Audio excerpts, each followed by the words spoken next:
घाटशिला के जो आदिवासी मूलवासी होंगे वो नेतृत्व करेगा और हम लोग पूरे केंद्रीय कमेटी, पूरा जिला कमेटी, पूरा क्षेत्र के लोग हम लोग डोर टू डोर जाएंगे और जिस प्रकार ऐसा हम लोग वहाँ पे ताकत लगाएंगे, एफर्ट लगाएंगे जैसा प्रत्याशी टाइगर जयराम महतो जी। लेकिन प्रत्याशी जब दिया जाता है तो विवाद उत्पन्न होता है। पिछले बार भी चुनाव में विवाद उत्पन्न हुआ था।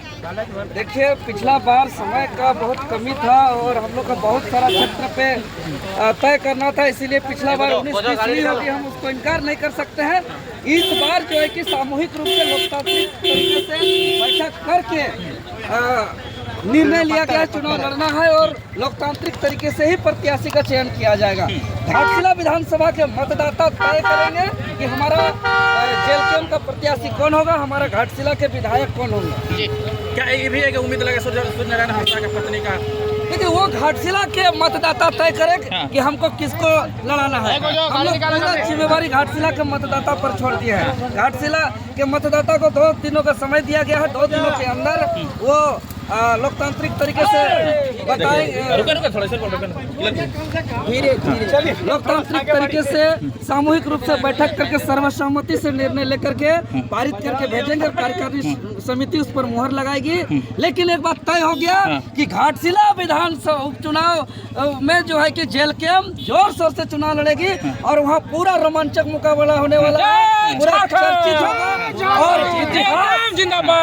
इतिहास में ऐसा होगा पहली बार कि वहाँ राजा का बेटा राजा नहीं बल्कि माटी के बेटा विधायक होगा और हम लोग डोर टू डोर कैंपेन करेंगे और खतियानी की लड़ाई जो हम लोग का आदिवासी मूलवासी का वहाँ जो विस्थापन के दर्द की लड़ाई जो है, हम लोग का रोजगार नियोजन नीति, स्थानीय नीति जो लड़ाई लड़ करके हम लोग का पार्टी जेलकेम पार्टी का उदय हुआ है, उसी विचारधारा के साथ हम लोग घाटशिला उपचुनाव के मैदान में उतर रहे हैं। खुद देवेंद्र नाथ महतो पीठ में बूढ़ी चूड़ा लाद करके वहीं पे जो है कि पूरा चुनाव भर बिताएगा और डोर टू डोर जाएगा। हमको जो जिम्मा दिया जाएगा उसको हम पूरा ईमानदारी पूर्वक निभाएंगे और पूरा पार्टी वहाँ ताकत लगा देगी। जीत रहे हैं इस बार हम लोग फतेह करने जा रहे हैं। देखिए, चुनाव तो परिणाम आएगा वो तो मतदाता पर आएगा, लेकिन चुनाव जीत रहे मतलब कि जेलकेम जितना मैंने घाटशिला वासियों का है ना, देवेंद्र महतो जिंदाबाद, जनता की जीत है। जेलकेम जितना वहाँ के स्थानीय लोगों की जीत है, तो बिल्कुल ही अब कितना राजा का बेटा राजा होगा, क्योंकि वहाँ प्रत्याशी मुख्य रूप से जो 3 है, चाहे वो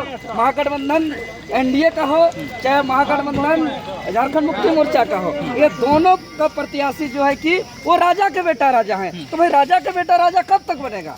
एक गरीब का बेटा, एक खेत खलिहान में काम करने वाला बेटा, एक पढ़ाई लिखाई करने वाला आंदोलनकारी बेटा क्यों घाटशिला का कमांड नहीं संभाल सकता? क्यों घाटशिला का नेतृत्व नहीं संभाल सकता है?